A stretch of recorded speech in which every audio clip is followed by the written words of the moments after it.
A young cobbler spent his days working hard to take care of his little sister. One morning he saw an old woman being thrown out of the cafe across the street. Driven by compassion, he stepped inside, bought an extra cup of coffee and invited her to sit with him.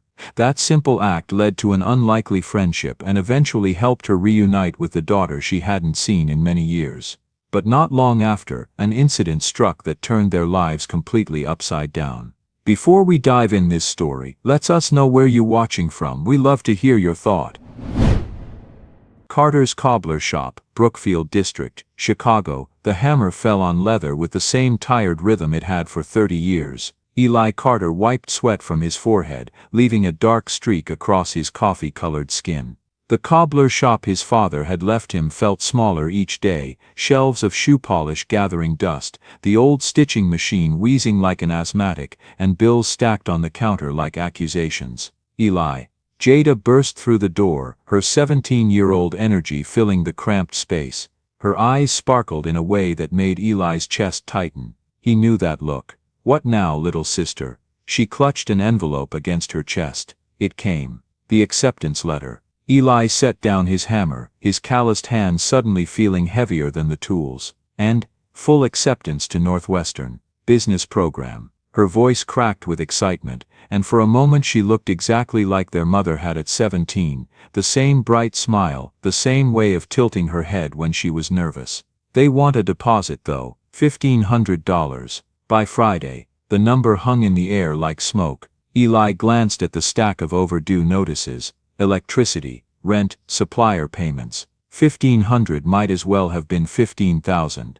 At 30 he'd been supporting them both for 11 years, ever since that rainy Tuesday when a drunk driver had stolen their parents and their childhood in one brutal moment. He dropped out of community college to keep the shop running, sacrificing his own dreams of studying engineering so Jada could have hers. "Eli, I can wait, maybe take a year off, help you with the shop." "Don't." The word came out sharper than he intended, and Jada flinched the same way she used to when she was 6 and afraid of thunderstorms. At 17, she was small-boned like their mother had been, barely 5'4", but with their father's stubborn jaw and intelligent eyes behind wire-rimmed glasses she'd needed since middle school. The McDonald's uniform hung loose on her petite frame. She was always forgetting to eat when she got absorbed in studying, another trait inherited from their academic mother.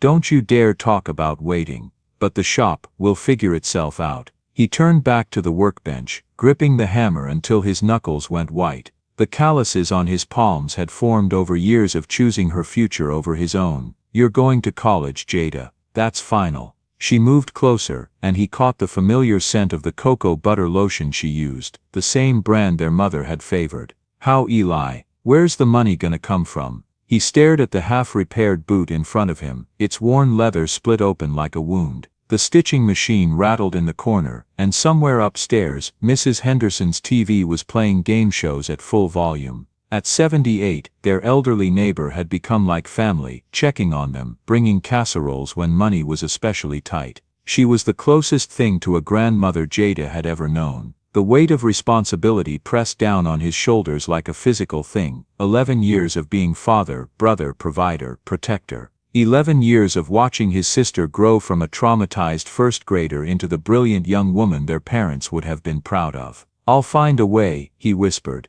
But as Jada left for school and the shop fell quiet again, Eli looked around at the fading dreams on every shelf. Near the window, a faded Polaroid was taped to the wall, a receipt from 3 years ago when he'd fixed a young man's interview shoes for free. Marcus W., security position interview, the handwriting read, "Good luck walking into your future." The leather smell that once meant pride now felt like suffocation. Friday was 3 days away. The Canary Cafe sat on the corner like a beacon of warmth, its yellow awning bright against the gray Chicago morning. Eli pushed through the door, the bell's cheerful chime mixing with the hiss of espresso machines and the low murmur of conversation. He needed coffee, strong coffee, the kind that might help him think of where to find $1,500 in 3 days. Next, Cole, the barista, barely looked up from the register. 20-something man bun, attitude that screamed "I'm an artist, not a coffee servant." His eyes swept over Eli's work clothes with practiced disdain. Behind those eyes, something darker flickered, resentment, maybe envy at anyone who owned their own business while he served coffee to pay for his real passion. Large black coffee please. $4.50. Eli handed over a 5, pocketed the change, and turned toward an empty table near the window. That's when he saw her. An elderly white woman sat hunched over a single cup of tea, her weathered hands wrapped around the ceramic like it was her only source of warmth. Her coat was clean but old, shoes worn but polished. She kept glancing toward the door, as if waiting for someone who would never come. "Ma'am." Cole's voice cut through the cafe's ambient noise, sharp enough to make other customers look up. "Ma'am." The woman looked up, startled and confused. Her eyes were pale blue, clouded with the distant look that comes after trauma. "You've been sitting there for 2 hours. This isn't a homeless shelter. You need to order something else or leave." Cole's voice carried a satisfaction that made Eli's stomach turn. This wasn't policy enforcement. This was cruelty dressed as authority. The cafe went quiet. Conversation stopped mid-sentence, phones were lowered, everyone watched, but nobody moved. The woman's face flushed red. "I'm waiting," she whispered, her voice trembling with confusion. "My husband, he said to wait here. After work. We used to bring Angela here. Lady, there's no husband coming. You've been here every day this week saying the same thing." She fumbled with her purse, hands shaking. "But Angela loves the hot chocolate here. She's only 7, she gets cold waiting. Just go, please." Eli watched her gather her things, a worn paperback book, reading glasses with tape on the bridge, a small purse clutched tight. She stood slowly, like movement caused her pain, and shuffled toward the door, muttering softly, "Angela will be so disappointed. She loves coming here." The cafe held its breath. "Wait." Eli's voice surprised even him. He walked to the counter, his work boots loud on the wooden floor. "2 large coffees, and whatever pastries you have. And 1 hot chocolate." Cole's eyebrows shot up. "That's gonna be I don't care what it costs." Eli turned to the woman, who had stopped near the door, looking back with the lost expression of someone trying to remember something important. "Ma'am, would you mind sitting with me? Seems like we both could use some company." Her eyes filled with tears, but also with a flicker of recognition, not of him, but of kindness itself. She nodded once, a small grateful gesture that hit Eli square in the chest. As they settled at a table by the window, Cole slammed the coffee cups onto the counter with unnecessary force. The other customers slowly returned to their conversations, but Eli could feel their eyes, their judgment, their curiosity. "Thank you," the woman whispered, wrapping her hands around the warm cup of hot chocolate. "Angela will be so happy when she gets here." "Tell me about Angela," Eli said gently. Her face lit up with the only clear light in her clouded mind. "My daughter, she's 7, or maybe, she's beautiful, smart as a whip. She loves strawberry waffles, calls them fluffy clouds, always says I love you to the moon and back and around the stars." "That sounds like a wonderful little girl." "She is. We come here every Friday after school, wait for my husband to get off work. Then we all go to the park together." Martha's eyes grew distant, stuck in a memory that felt more real than the present. I don't remember much anymore, but I remember Angela. I remember loving her. I'm Eli." Martha Johnson." She paused, looking confused. "I think. Sometimes I forget, but I never forget Angela." Martha appeared at the Cobbler shop the next morning, like a piece of good luck Eli wasn't sure he deserved. She carried a paper bag and wore the same old coat, but her eyes held that same lost, searching quality. "I brought muffins," she said, almost apologetic. "From the grocery store, nothing fancy." She looked around the shop with confusion. "I was looking for the cafe. The one with the yellow awning. My husband, we're supposed to meet there."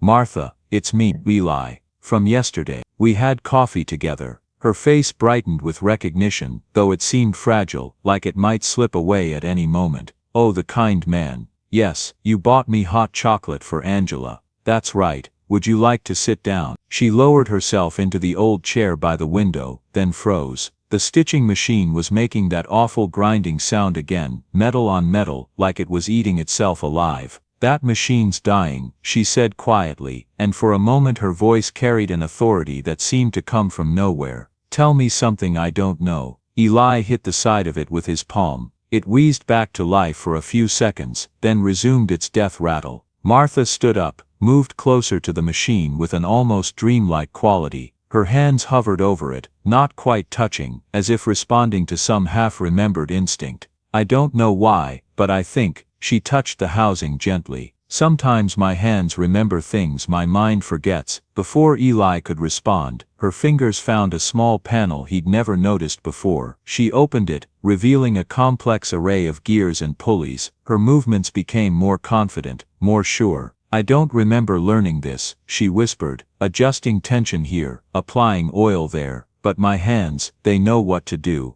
The machine's death rattle faded to a smooth purr. Eli stared in amazement. Martha, how did you? I don't know. She looked at her own hands with wonder and fear. I don't remember anything about machines or work, but sometimes, pieces come back, like puzzle pieces floating in the dark. She sat back down, suddenly exhausted. The doctors say I was in an accident, that I lost my husband, and, her voice broke. They say Angela is gone too, but that can't be right. I remember her so clearly, 7 years old, loves hot chocolate, always waiting for Daddy to come home from work. The shop door chimed, and Jada walked in, stopping short when she saw Martha. This is Martha, Eli said quickly. Martha, my sister Jada. Jada nodded politely but kept her distance. Eli could read her expression. Another charity case, Eli. You fixed our machine, Jada asked, her tone skeptical. I tried to help. Jada walked to the machine, examining its smooth operation. This thing's been giving us trouble for months. She looked at Martha with new interest. You really worked in a shoe factory. 32 years. What kind of production numbers? How many units per shift? Martha blinked at the businesslike question, then smiled. Smart girl. We ran 1,200 pairs on a good day. Quality control was everything. One bad batch could shut down the whole line. And you understand the economics of small-scale repair versus mass production. I understand both sides. Factory work pays the bills, but craft work feeds the soul. Jada's expression shifted from suspicion to respect. Thank you for fixing our machine. Thank you for letting me help. As the afternoon wore on, Martha showed them advanced techniques their father had never known. Jada peppered her with questions about business models, supply chains, the economics of small-scale manufacturing. You could charge more for quality work, Martha said, examining a boot. Eli had just finished. This is craftsmanship. Don't undersell yourself. Hard to charge premium prices in this neighborhood. Then maybe it's time to think bigger than this neighborhood. What would you know about business expansion? Jada asked, not unkindly. I know what killed the factories. Cutting corners, rushing quality, treating workers like machines. Martha's voice grew stronger. But I also know what made the good shop survive. Reputation, relationships, reliability. Your brother has all three. As the sun set through the shop windows, casting long shadows across the leather and tools, Eli watched Martha and Jada discussing supply chain logistics like old colleagues. For the first time in months, the shop felt alive. But something nagged at him. Martha's story about her daughter. There had to be a way. Martha, he said suddenly. Your daughter, what's her name? Martha's face went pale. Why, just what's her name? Angela. Angela Johnson. She stood up, agitated. But Eli, you can't. Where did she go to college? Northwestern.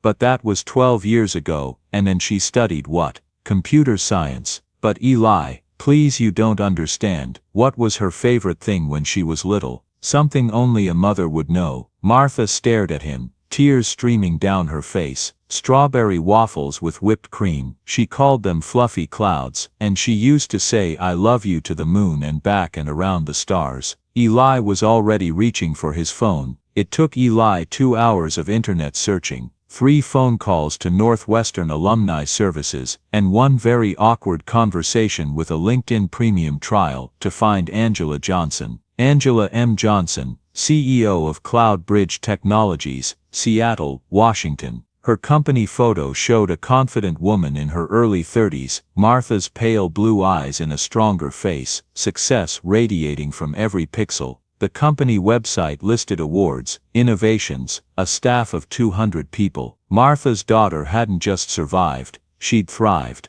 I can't let you do this, Martha said, pacing the small shop like a caged animal. You don't understand what this will do to her. What it will do is give her back her mother. She buried me 12 years ago. She mourned me, moved on, built a life. What right do I have to destroy that? Eli looked at the phone in his hands, at the number he'd found through a combination of determination and desperation. What right did you have to let her think you were dead? Martha flinched as if he'd slapped her. I'm sorry, Eli said quickly. But Martha, look at yourself. Really look. You're sober, you're helping people. You just saved my business and maybe my sister's future. That woman who was drinking herself to death 12 years ago, she's gone. But what if Angela doesn't want? Then at least she'll have the choice. Jada, who had been silent through the whole conversation, spoke up. Call her. Both adults looked at her. Call her, Jada repeated. Because if someone told me my brother was dead,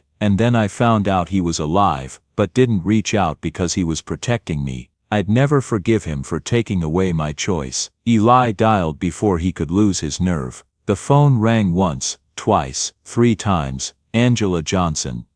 Her voice was crisp, professional, slightly impatient. Eli's mouth went dry. Miss Johnson, my name is Eli Carter. I'm calling from Chicago, and I know this is going to sound crazy, but I need to tell you about strawberry waffles and fluffy clouds. Silence. Long, terrible silence. Who is this? Her voice was barely a whisper now. My name is Eli, and I'm sitting next to your mother. The sound that came through the phone wasn't quite a scream, and wasn't quite a sob. It was the sound of a heart breaking and healing at the same time. That's not possible. My mother died in a car accident when I was 19. I was there, at the hospital. She never woke up. The woman sitting next to me says her daughter Angela loves strawberry waffles called fluffy clouds. Another broken sound, this time definitely a sob. Put her on the phone, right now. Eli handed the phone to Martha, whose hands shook so badly she could barely hold it.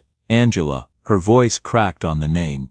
Mom, is it really you? Are you really alive? I think so. I hope so. I'm so sorry, baby. I'm sorry for everything I can't remember and everything I wish I could forget. What followed was 20 minutes of confusion, tears, desperate questions about medical records and accident reports, and slowly, carefully, the piecing together of a tragedy that had torn a family apart, but somehow left both mother and daughter alive on opposite sides of grief. I thought you were dead, Angela kept saying. For 15 years I thought you were dead. I might as well have been, Martha whispered. I don't remember much, but I remember loving you. I remember the cafe where we used to wait for Daddy. I remember your laugh. Mom, Daddy didn't make it. You know that, right? The accident. I know, Martha said, though her voice suggested she was learning it fresh each time. Sometimes I remember, sometimes I forget, but I never forget you. I'm coming to Chicago,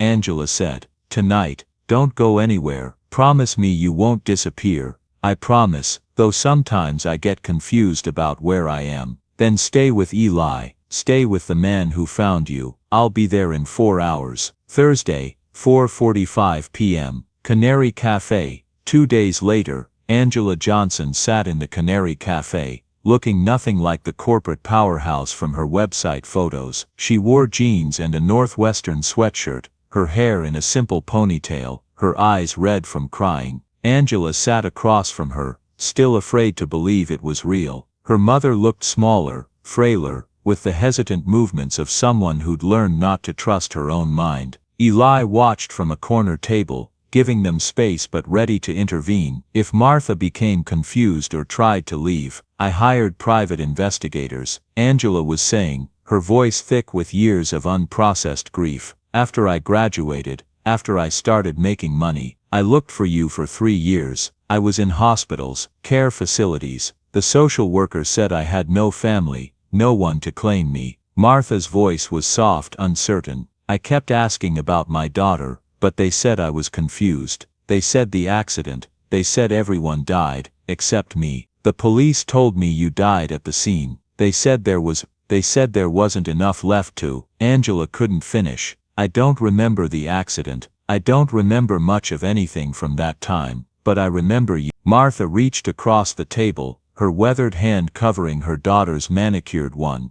You were 7. You had a loose tooth. You wanted to show Daddy when he got home from work. Angela's careful composure cracked. I was 19, Mom. I was 19 when the accident happened. You've lost 12 years. Martha stared at her, the numbers not making sense. 19? But you were just 7. We came here every Friday, we did, but that was before the accident, before everything changed. I'm 31 now, Mom. I run a company. I live in Seattle. 31, Martha repeated, as if trying to hold on to the number. My baby is 31. Her face crumpled. I missed it all, didn't I? I missed your whole life. Before Angela could answer, Cole the barista appeared at their table. Excuse me, but you've been here for over 2 hours. This isn't a library. Angela looked up at him with the cool authority of someone used to boardrooms and hostile takeovers. I'm sorry, did you just tell 2 paying customers they couldn't sit in your establishment? Cole's attitude wavered. Well, I mean, you've only ordered 1 drink each. In the last 2 hours, Angela's voice could have cut glass. My mother has severe memory issues from a traumatic brain injury. She comes here because it's one of the few places that feels safe to her, and you want to kick her out for the crime of existing while disabled. Cole blinked, suddenly aware that every eye in the cafe was on him. What? I'm a CEO. I run a $200 million company. I also sit on the board of the Chicago Traumatic Brain Injury Foundation. Would you like me to explain the Americans with Disabilities Act to you, or would you like to leave us alone? Cole retreated so fast he nearly tripped over his own feet. Martha stared at her daughter with something approaching awe. You've become quite formidable. I learned from the best. You never backed down from anyone, Mom, even when you should have. I backed down from you, when it mattered most. Angela squeezed her mother's hands. Then don't back down now. I'm here. I've taken a leave of absence from my company. We have time to figure this out, all the time we need. What if I forget again? What if tomorrow I don't remember this conversation? Then I'll remind you, every day if I have to. Angela's voice was fierce with love and determination. I'm not losing you again, Mom. Not ever. Across the cafe,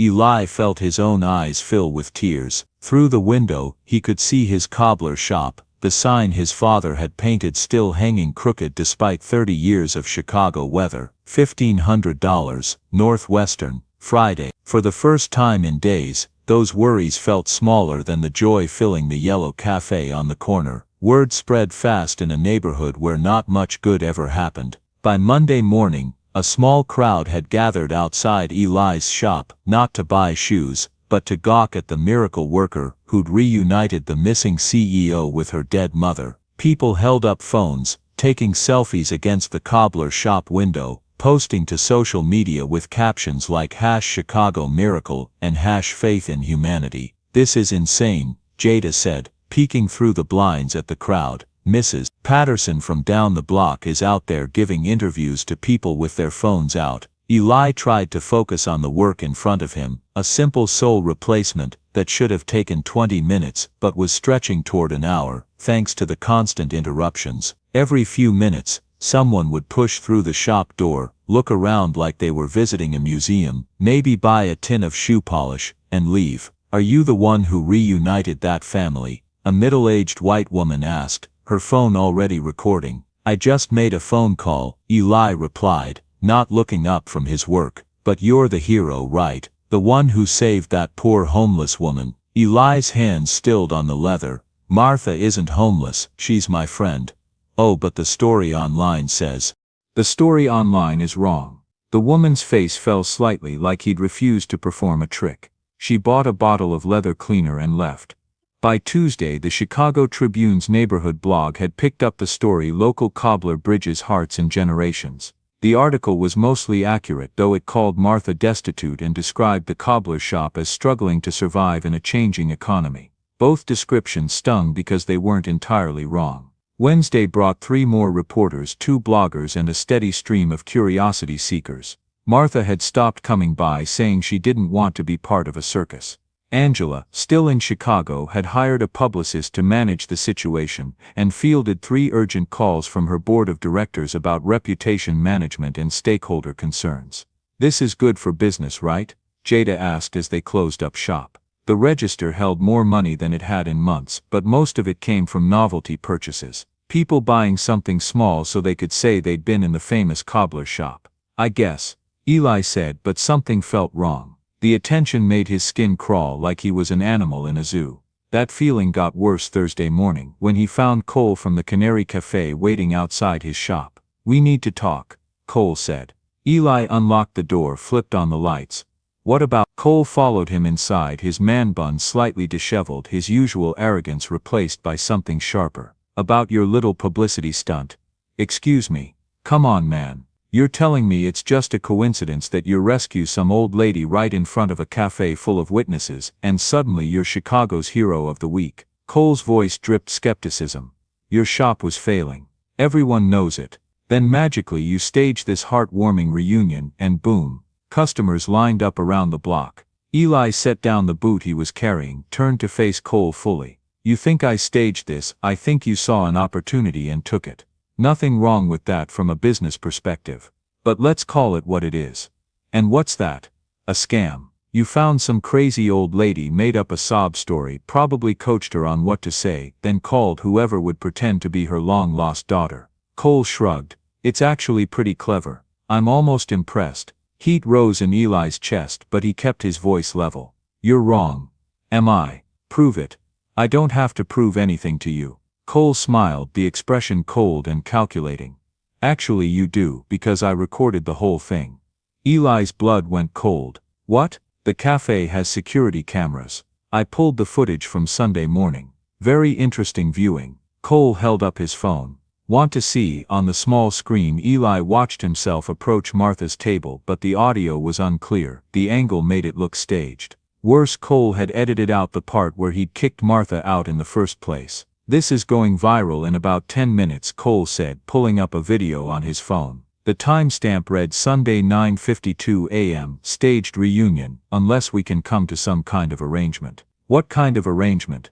"Split the profits. You keep playing the hero, I keep quiet about the setup. We both make money off Chicago's gullibility." Eli stared at the young man, seeing something ugly and familiar, the same look he'd seen on landlords who raised rent without notice, on bill collectors who added fees they couldn't explain, on everyone who'd ever mistaken his kindness for weakness. "Get out." "I'm sorry. Get out of my shop." Cole's smile faded. "You're making a mistake. The only mistake I made was buying coffee from you in the first place. Get out." Cole headed for the door, then turned back. "You've got 1 hour to reconsider. After that, the real story goes public." 59 minutes later, Eli's phone started buzzing with notifications. The video was titled "Chicago's Fake Hero Cobbler Stages Reunions for Publicity." Within 2 hours it had been shared 3,000 times. The comments were brutal, "Knew it was too good to be true. Using a sick old woman for PR. Disgusting. Another scammer taking advantage of people's emotions.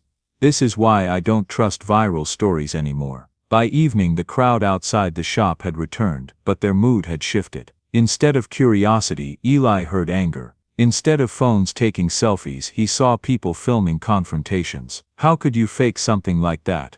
A woman shouted through the window. "Where's the old lady now? Probably paid her off." Scammer. Jada had gone home early, claiming a headache. Eli worked alone as the crowd outside grew larger and more hostile. Someone threw a rock at the window, leaving a spider web crack in the glass. His phone rang. "Martha." "Eli, I just saw." "Is it true? Did you pay me to pretend to be Angela's mother?" The hurt in her voice cut deeper than any of the comments online. "Martha, you know that's not. Because people are saying they're saying terrible things. About you, about me, about Angela. And I can't take it back, can I? If it's not true, how do I prove it? How do we prove it?" Eli looked out at the crowd, at the broken window, at the accusatory faces lit by phone screens. "I don't know." That night someone spray-painted fraud across his shop door in red letters. At 2:47 a.m., Eli woke to the sound of breaking glass. He lived in the small apartment above the Cobbler shop, the same rooms where he'd grown up, where his father had taught him the difference between good leather and fake, where he'd held Jada when she cried after their parents' funeral. Now someone was downstairs in his shop. 2:48 a.m. Eli grabbed the baseball bat he kept beside his bed and crept toward the stairs. The building was old, every step creaked like a gunshot in the silence. The scent of leather oil mixed with something else, the metallic smell of spray paint, the distant rumble of the L train carrying night shift workers home. Through the floor, he could hear movement, voices, the sound of things being knocked over. 2:49 a.m. Anything valuable in here? Just some old tools. Check the register. 2 voices, maybe 3. Eli reached the bottom of the stairs, pressed himself against the wall that separated his stairwell from the shop proper. Through the crack in the door, he could see flashlight beams dancing across his workbenches. 2:50 a.m. Registers empty. What about upstairs? Eli's heart hammered against his ribs. The shop had a landline, but his cell phone was upstairs. The closest neighbors were Mrs. Henderson, who was half-deaf, and the Patels, who ran the convenience store but lived across town. Should we go up? Nah man, we're here to send a message, not commit murder. 2:51 a.m. The sound of his father's tools clattering to the floor made Eli grip the bat tighter. These weren't random burglars, they were here because of the video, because Cole had painted him as a fraud, because in a world hungry for heroes and villains he'd been cast as the villain. Smash everything. Just enough. Make it look like the neighborhood's tired of his bullshit. Leather hissed as they slashed through completed repairs. Glass broke, jars of dye, bottles of polish, the small mirror his father had used to check his work. The same mirror that had reflected 30 years of honest craftsmanship, destroyed in 30 seconds. 2:53 a.m. That should do it. Think he learned his lesson. If he didn't, the cops will teach him tomorrow. They left through the back door they'd forced open, their footsteps fading into the Chicago night. Wood splinters from the door jamb scattered across the floor. Eli waited another 10 minutes before venturing into the shop, stepping carefully around a torn piece of latex glove caught on the broken door frame. The damage was surgical in its precision. They'd destroyed work in progress, supplies, anything that would cost money to replace. But they'd left the expensive equipment alone, the stitching machine Martha had fixed, the leather splitter, the heavy tools that would be hard to fence. This wasn't about theft, it was about punishment. Eli called the police from the shop's landline, then sat among the wreckage to wait. Outside, Chicago slept on, unaware that justice had been served by 3 strangers with flashlights and crowbars. Detective Ray Brannigan arrived with the uniforms, a thick-set Irish-American with 30 years on the force and the tired eyes of someone who'd seen every variety of human stupidity. "So you're the cobbler," he said, stepping over broken glass like he was walking through a puddle. "I'm Eli Carter, this is my shop." "Yeah, I know who you are, seen you all over social media, quite the celebrity." Brannigan's tone suggested celebrity wasn't necessarily a good thing. "Need to verify some witness information from the incident reports. You have any ID handy?" Eli showed him his driver's license. Brannigan made notes in a pad that had seen better days. "So you're saying you didn't stage that reunion for publicity?" "I'm saying I helped 2 people find each other. That's all, 2 people who just happened to create a viral moment that brought customers to your failing business." Eli felt the familiar weight settling on his shoulders. "Detective, someone broke into my shop and destroyed my work. That's a crime, isn't it?" "Sure is. Problem is, we don't have suspects, witnesses, or much physical evidence. 3 guys in dark clothes, could be anyone." Brannigan closed his notepad. "But I'll tell you what we do have. We have a neighborhood that's tired of being used for publicity stunts. We have business owners who are concerned about what kind of attention these fake viral moments bring to the area." "What are you saying?" "I'm saying maybe this break-in was just the neighborhood's way of expressing displeasure. And maybe, if certain people stopped courting attention they couldn't handle, the neighborhood would settle down." Eli stared at the detective, understanding dawning like a cold sunrise. "You're not going to investigate this?" "Oh, I'll investigate. But investigations take time. Manpower, resources, and right now we're stretched pretty thin with real crimes." Brannigan headed for the door. "You might want to think about whether all this attention is worth it." After the police left, Eli sat in his destroyed shop until dawn, holding the baseball bat across his knees like a talisman against the darkness. When Jada arrived at 7 a.m. for her before-school shift, she took one look at the damage and burst into tears. "We're finished, aren't we?" she said. Eli looked around at the ruins of his father's legacy, at the dreams scattered across the floor like broken glass. "I don't know." Outside, the morning crowd was already gathering, but their phones weren't pointed at the shop anymore. They were pointed at each other, at the reporters, at the growing spectacle of a neighborhood divided against itself. Chicago had moved on to its next viral moment, leaving Eli and his broken dreams behind. Marcus Williams appeared at 8 p.m., after the crowds had gone home, and the reporters had filed their stories about the alleged break-in at the viral Cobbler shop. He stood in the doorway like a question mark, tall and thin, wearing a security guard uniform, and holding a manila envelope. "We're closed," Eli said, not looking up from the leather scraps he was trying to salvage. "I know, came by to see how bad it was." Marcus stepped inside, careful not to track dirt across the broken glass. "Heard about what happened?" Eli glanced up. The face was familiar but out of context. "Do I know you?" "Marcus Williams, used to work at the Canary Cafe. Until last week anyway." He held up the envelope. "Got something you need to see. If this is about the video, it's about the truth." Marcus set the envelope on the counter, next to the broken cash register. "Open it." Inside were printouts, screenshots from security footage, time-stamped and dated. The images showed the inside of the Canary Cafe, clear and unedited. In the first frame, Martha sat alone at her table, reading a book. In the second, Cole approached her, pointing toward the door. In the third, her face crumpled as she gathered her things. "This is from Sunday morning," Marcus said, "before you ever walked in." Eli's hands shook as he flipped through the images.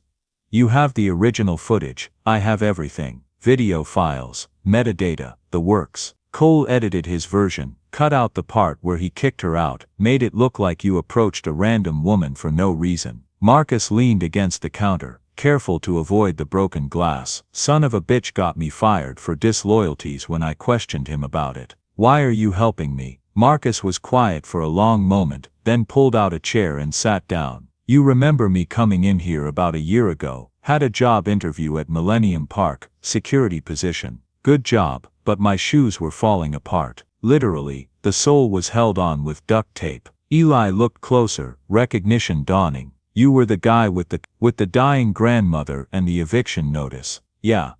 Marcus smiled, but it was tinged with old pain. "I had $18 to my name and a job interview that could change everything. But I couldn't walk into that interview looking like a homeless person." The memory hit Eli like a physical blow. A young black man, maybe 25, desperate and trying to hide it. Shoes that were beyond repair, but Eli had worked on them anyway. 3 hours on a rainy Thursday evening, refusing payment. "You wouldn't take my money," Marcus continued. "Said a man needed good shoes to walk into his future. Spent 3 hours on those beat-up sneakers, made them look almost new. You remember what you told me when I tried to pay?" Eli closed his eyes, remembering. "Good luck walking into your future." "That's what you wrote on the receipt." "That receipt's still taped to my bathroom mirror. Reminds me every morning that kindness comes back around." Marcus gestured around the destroyed shop. "Tonight it came back. You got the job." "I got the job. Worked security at Millennium Park for 8 months, saved money, got my own place. Then the cafe position opened up, better pay, day shift so I could take night classes." Marcus gestured around the destroyed shop.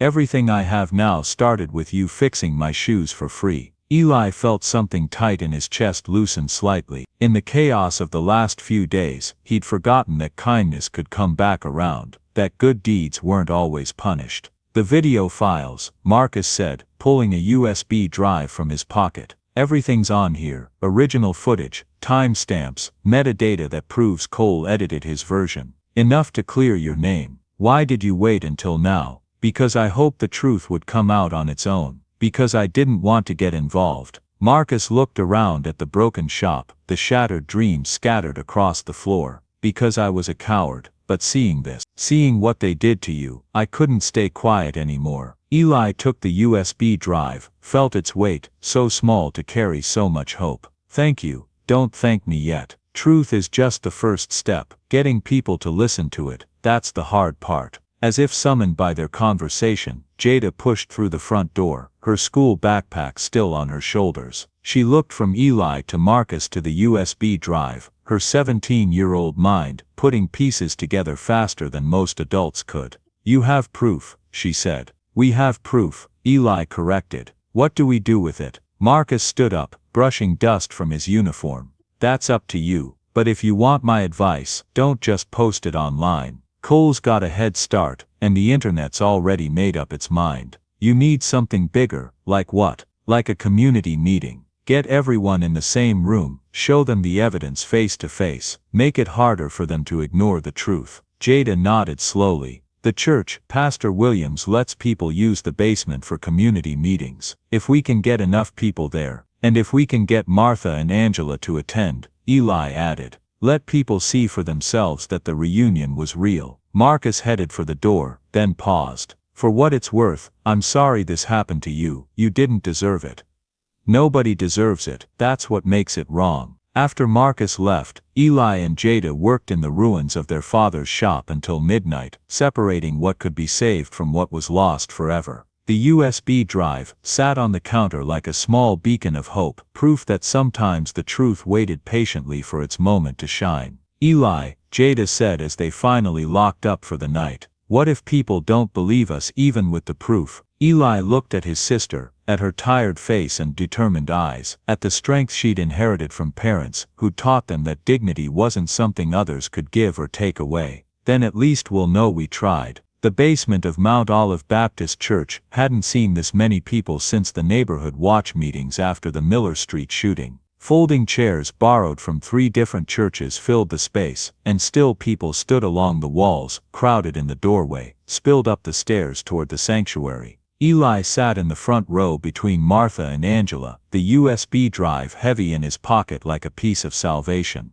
Jada had worked miracles over the past 2 days, calling neighbors, posting on community boards, even getting Pastor Williams to announce the meeting during Sunday service. Truth and reconciliation in our community, the flyers had read. Come hear all sides. Now, looking at the crowd, Eli wondered if they'd bitten off more than they could chew. Faces he recognized from the shop, from the neighborhood, from the angry crowd that had gathered after Cole's video went viral. Reporters with notepads and cameras, Cole himself, sitting in the back with a smug expression, and his phone out, probably live streaming the whole thing. And in the third row, Detective Brannigan in street clothes, arms crossed, watching everything with those tired cop eyes. Pastor Williams, a man who'd baptized Eli and buried his parents, stepped to the makeshift podium. Brothers and sisters, we gather tonight not to judge, but to listen, to seek truth in a time of confusion, to remember that we are neighbors before we are anything else. A murmur ran through the crowd, some respectful, some skeptical. Our brother Eli Carter has asked for this opportunity to address the community, to respond to accusations that have divided us. We will hear from him, from others involved, and then we will discuss like the family we are. Pastor Williams gestured to Eli, Brother Carter.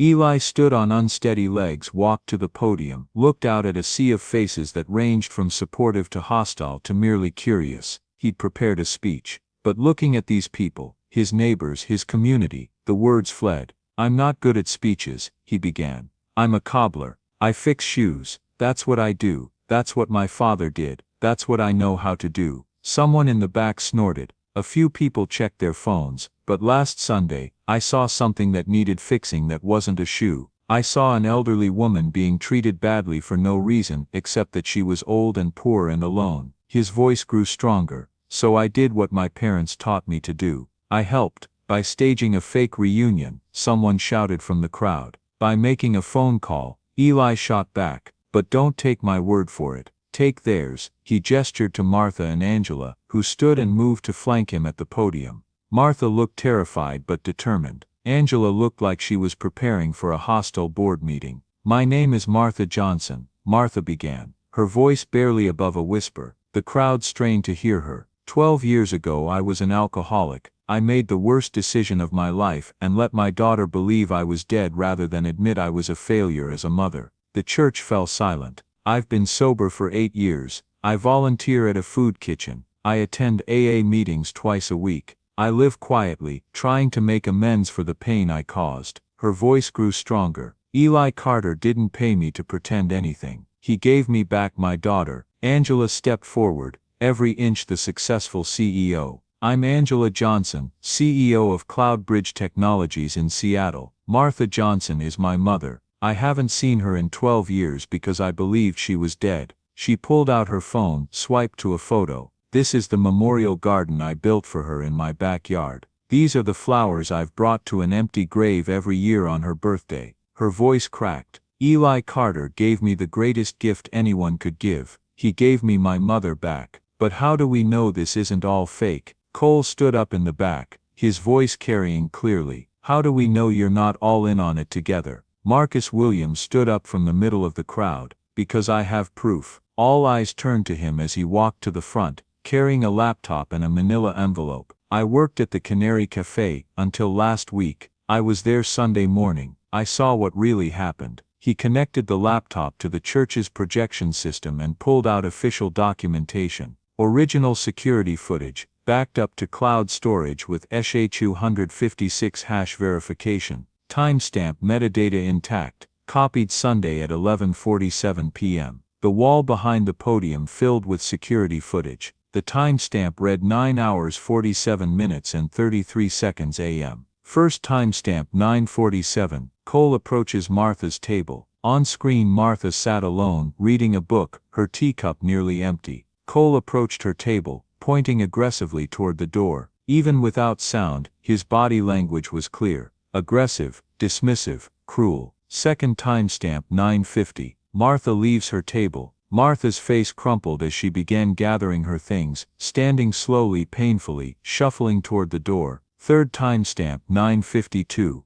Eli enters and responds. Eli entered the frame. He ordered coffee, saw Martha leaving, and approached Cole at the counter. Even in silent footage, his body language read as calm, determined. He wasn't staging anything, Marcus continued. He was responding to an injustice he'd just witnessed. The footage continued, showing Eli invite Martha to sit with him, their quiet conversation over coffee and pastries. Nothing staged, nothing planned. The video that went viral was edited, Marcus said, holding up a USB drive. Cole cut out his own actions and made it look like Eli approached a random woman for no reason. Metadata proves the viral version was created at 10:23 p.m. Thursday night, with 17 cuts and audio overlay. Cole jumped to his feet. That's bullshit. You're just covering for your buddy. I got fired for questioning you about the editing. Marcus shot back. This isn't about friendship. This is about truth. Detective Brannigan stood up, and the crowd fell silent.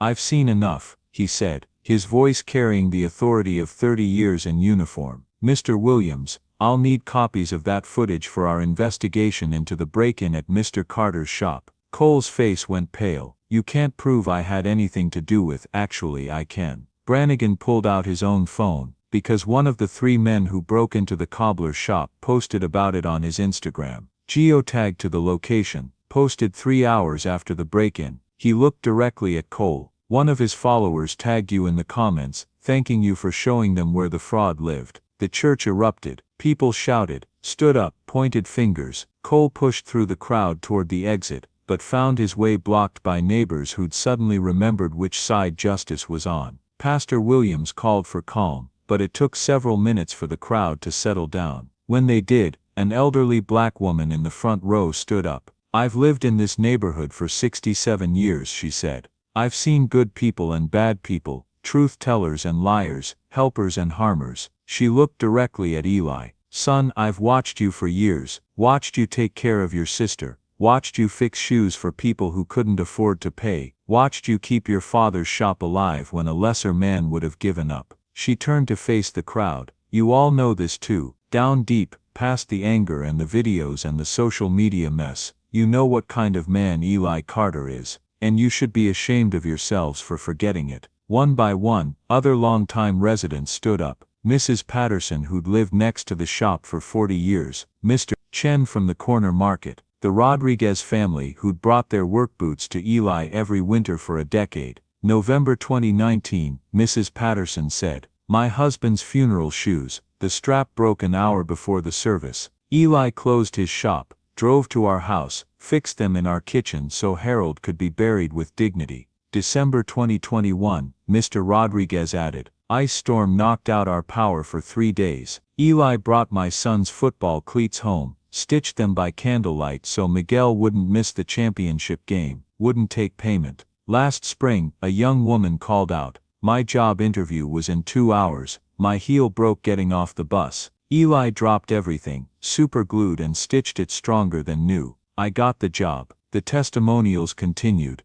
A decade of small kindnesses flowing out like water from a broken dam. Acts of service that had never been recorded, never been posted online, never been praised. The quiet heroism of a man who fixed shoes and hearts with equal skill. This man has done something impossible for our family, Angela said, her voice carrying the weight of 15 years of grief finally lifting. He's given me back my mother. Not for money, not for attention, but because he saw someone in need and chose to help. The crowd began to applaud, slowly at first, then building to a thunderous ovation that shook the church windows. Eli stood at the podium, overwhelmed, watching his community remember who they were supposed to be. But Martha, sitting in the front row, looked confused by all the noise and attention. Angela noticed her mother's distress, and quickly moved to her side, whispering reassurances. But in the back of the room, Detective Brannigan wasn't applauding. He was making a phone call, his expression grim. And near the exit, two men in expensive suits were taking notes, their faces unreadable. The battle for truth might have been won, but Eli sensed the war was far from over. Pastor Williams called for quiet. We have heard truth tonight. We have remembered who we are. He paused, looking around the room. The question now is, what do we do with what we've learned? Mrs. Patterson stood up again. We protect our own. We support this man and his family. We make sure this doesn't happen again. We boycott that damn cafe, someone shouted from the back. We share the real video. Make sure people know the truth.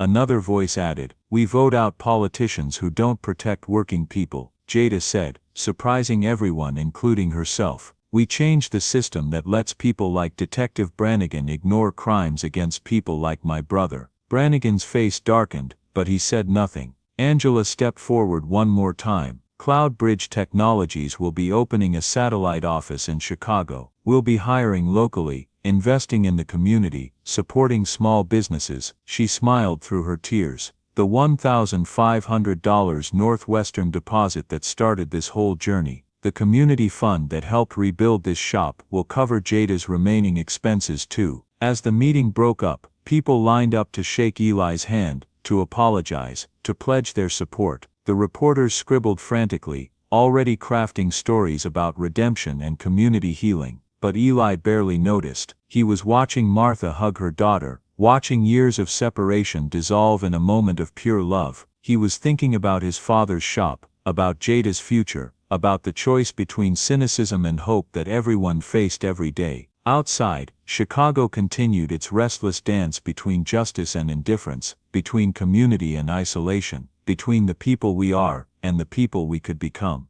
Inside Mount Olive Baptist Church, in a basement filled with folding chairs and borrowed hope, a neighborhood remembered how to believe in heroes again. 3 months later, Eli's Cobbler shop bustled with the kind of life his father had always dreamed of. The morning sun streamed through new windows. The old ones had been replaced after the break-in, thanks to a community fundraiser that raised more money than needed. The extra funds had gone into upgrading equipment, expanding the workspace, and adding something his father never could have imagined. A quiet corner with comfortable chairs where people with memory issues could sit safely. Keep your stitches even, Eli called out to the half-dozen students gathered around the work table. The Thursday morning class had become the week's highlight. 6 students ranging from 16-year-old Michael Rodriguez to 73-year-old Mrs. Chen, all learning the ancient art of shoe repair. Martha sat in her corner chair, sometimes watching the class with interest, sometimes staring out the window as if waiting for someone.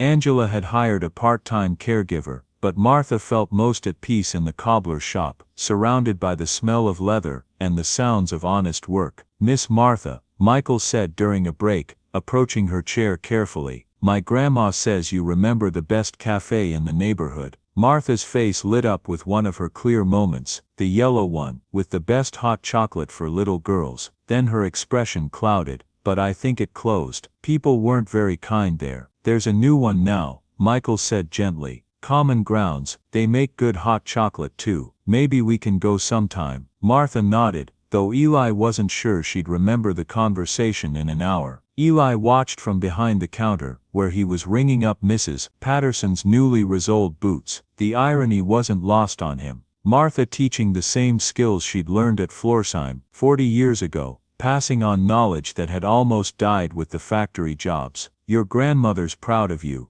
Mrs. Patterson said to Michael as Eli handed her the receipt. She better be. These lessons ain't cheap. But Michael was grinning as he said it. Actually, the lessons were free. Angela had quietly established a fund to cover supplies and equipment, but they'd kept that information between family. Pride mattered in this neighborhood, and people needed to feel like they were earning their education. The bell above the door chimed, and Jada burst in with the energy of a college sophomore home for spring break. Northwestern had been everything she'd dreamed, and more. Challenging professors, brilliant classmates, opportunities that stretched beyond Chicago's borders. The community fund had indeed covered her remaining expenses, a gift that still brought tears to her eyes. "How's my favorite business partner?" she called out, dropping her backpack behind the counter. "Your only business partner," Eli replied, but he was smiling. The shop had become a true family business since Angela's investment and the community's renewed support. Jada handled the books, the online presence, the business strategy. Eli focused on the craft and the teaching. Angela appeared in the doorway, still in her business attire, but with the softer expression she wore these days. She'd moved her company's headquarters to Chicago permanently, partly for her mother, partly because she'd fallen in love with the community that had embraced them both. "How is she today?" Angela asked, nodding toward Martha. "Good day," Eli replied. "She helped Mrs. Chen thread a needle this morning, told Michael a story about her husband's work boots. Does she remember you found me?" Eli shook his head. "Not specifically, but she knows you're her daughter, and she knows she's safe here. Sometimes that's enough." Angela walked over to her mother, knelt beside her chair. "Hi Mom, how are you feeling?" Martha's face brightened with recognition and love. "Angela, my beautiful girl, did you come for hot chocolate? If you'd like some, we can go get some." "I'd like that very much." Martha paused, looking confused. "Will your father meet us there? He said he'd be home from work by 5. Angela's face tightened with familiar pain, but she kept her voice gentle. "No Mom, it's just us now, just us girls." "Oh." Martha's confusion cleared slightly. "Well, that's nice too. I love our girl time." As they prepared to leave for their afternoon cafe visit, Eli reflected on how different this ending was from the dramatic reunion he'd once imagined. There was no perfect healing, no miraculous restoration of memory. Martha would never fully remember the years she'd lost, would never stop waiting for a husband who would never come home. But there was love, there was presence, there was a daughter who visited every day, and a community that had learned to protect its most vulnerable members. As the congratulations continued, Marcus approached Eli with a more serious expression. "Got some news about the expansion you and Jada have been discussing. Oh, Chicago State wants to partner with you, set up satellite learning centers in underserved neighborhoods, combine job training with community building." Marcus grinned. "Turns out there's federal funding for programs that help people with disabilities learn employment skills." He nodded toward Martha's corner. "Angela's been advocating for better support systems for traumatic brain injury survivors. This could be bigger than just cobbler shops." Eli looked around his father's shop. The same walls, the same workbenches, but now filled with purpose beyond just fixing shoes. A place where a confused elderly woman could feel safe, where teenagers could learn skills, where a community had learned to protect its most vulnerable members. "You know what?" Eli said. "Let's talk about it." Before Eli could respond, a commotion outside caught their attention. A small crowd was gathering on the sidewalk, phones out, but this time the energy felt different, excited rather than angry. Jada poked her head out the door, then turned back with a huge grin. "You guys need to see this." They followed her outside, where 24 neighbors had assembled with a banner reading "Thank you Eli." But it wasn't just neighbors. Angela's employees from the new satellite office, students from Marcus's old security company, even some customers from the coffee shops and restaurants up and down the street. Pastor Williams stood at the front of the crowd, holding a microphone connected to a portable speaker. "Brothers and sisters, we gather today, not in crisis but in celebration. 3 months ago, our community was divided by lies and anger. Today we stand united by truth and love. He gestured toward the shop. This place has become more than a business. It's become a symbol of what we can accomplish when we choose to see the best in each other, when we choose community over conflict, when we choose to build bridges instead of walls. Mrs. Patterson stepped forward, carrying a plaque, "From your neighbors with gratitude and love." Eli read the inscription through tears. To Eli Carter, who showed us that heroism isn't about being perfect, it's about choosing kindness when the world chooses cruelty. As the crowd applauded, Eli looked around at the faces surrounding him. Martha, tears streaming down her cheeks as she stood beside the daughter she'd thought she'd lost forever. Angela, successful and strong, but finally whole. Marcus, uniform crisp and future bright. Jada, brilliant and ambitious but still rooted in the neighborhood that raised her. And dozens of others, customers who'd become friends, neighbors who'd become family, strangers who'd become community. Speech, someone called out. Eli had learned to hate speeches over the past 3 months, but this felt different. These weren't reporters or curiosity seekers, these were his people. "My father used to say that a cobbler's job isn't just fixing shoes," he began. "It's helping people walk through their lives with dignity. I thought that meant leather and thread and rubber soles." He paused, looking at Martha teaching patience to teenagers, at Angela building bridges between communities, at Marcus choosing justice over bitterness. "Turns out it means a lot more than that." The crowd laughed, applauded, began to disperse back to their daily lives, but the energy remained, the sense that something good had taken root and would continue growing. Later that evening, as the shop closed and the last student headed home, Eli stood in the doorway, watching his neighborhood come alive with spring. Children played in the park across the street. Families walked to dinner at common grounds, where the new owners had painted a mural honoring community heroes, not just Eli, but teachers and social workers, and anyone who'd ever chosen kindness over indifference. "Proud of you, Dad," he whispered to the Chicago twilight. Behind him the shop hummed with quiet satisfaction. Martha's corner held a small photo album Angela had made, filled with pictures from their weekly cafe visits. The classroom was set up for tomorrow's basic stitching workshop. The cash register held a day's worth of honest profit, but more than that, the space held something his father had always dreamed of, but never quite achieved. The sense that this corner of the world was a little bit better because of the work done here. Jada appeared at his elbow, laptop tucked under her arm. "So about those expansion plans." Eli smiled, put his arm around his sister's shoulders, and locked the door behind them. Tomorrow would bring new challenges, new opportunities, new chances to choose between cynicism and hope. Tonight they'd choose hope. Outside, Chicago continued its eternal dance between struggle and possibility, between the people it was and the people it could become. And in a small cobbler shop on the south side, the work of building bridges, between hearts, between communities, between the broken places and the healed ones, continued one stitch at a time. The sweet fruit of kindness, it turned out, was a harvest that never stopped growing, even when memory failed and perfect endings remained just out of reach. The ribbon cutting for the 4th Eli's Community Learning Center drew a crowd that spilled out of the Evanston storefront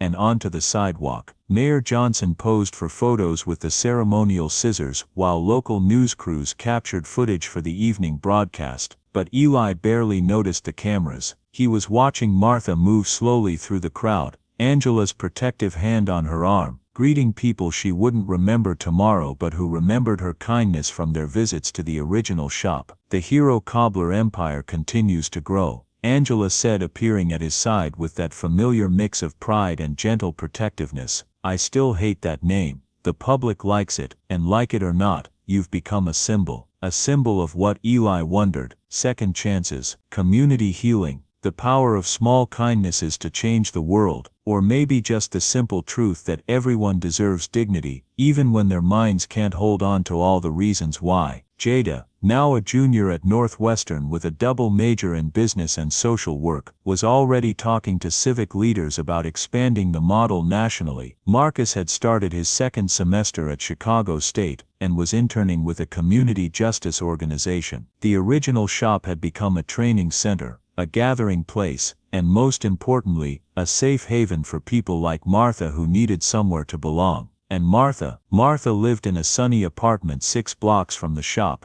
with a caregiver who understood that some days were better than others, and a daughter who visited every morning before work. She'd never written a book or moved to Seattle, or done any of the dramatic things that might have made a perfect ending. But she had something better, a community that saw her not as a tragedy or a success story, but simply as a person worth protecting. As the crowd began to disperse, and the new center prepared for its first day of operation, Eli found himself thinking not about heroes and villains or viral moments, but about the quiet revolution that happened every time someone chose to see dignity in another human being, regardless of what they could remember or achieve or contribute. Sometimes the best stories weren't about miraculous healing or perfect reunions. Sometimes they were about showing up, day after day, for people who might not remember your name but who knew, in whatever part of themselves remained intact, that they were loved. As the crowd began to disperse, and the new shop prepared for its first day of business, Eli found himself thinking about heroes and villains, about the stories people told themselves about good and evil, about the complicated truth that most life happened in the spaces between. Cole had left Chicago after his role in the break-in became public, but Eli had heard he was working at a coffee shop in Portland,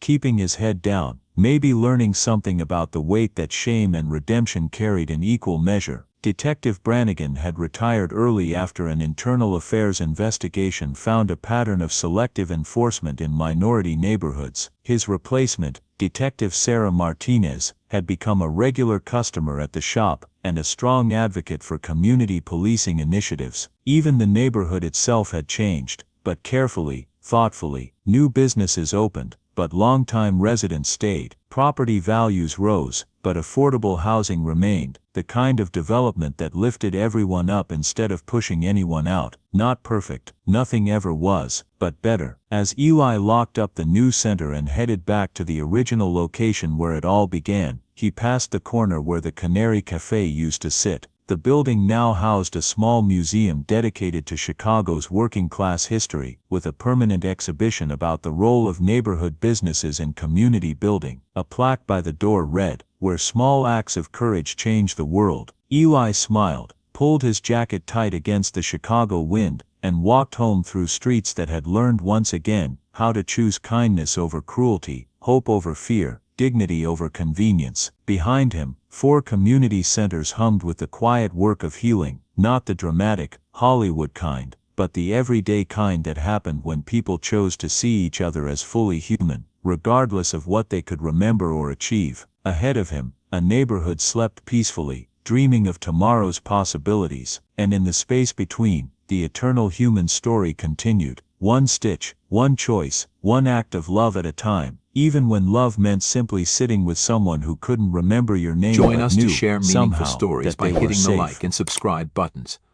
Don't forget to turn on the notification bell to start your day with profound lessons and heartfelt empathy.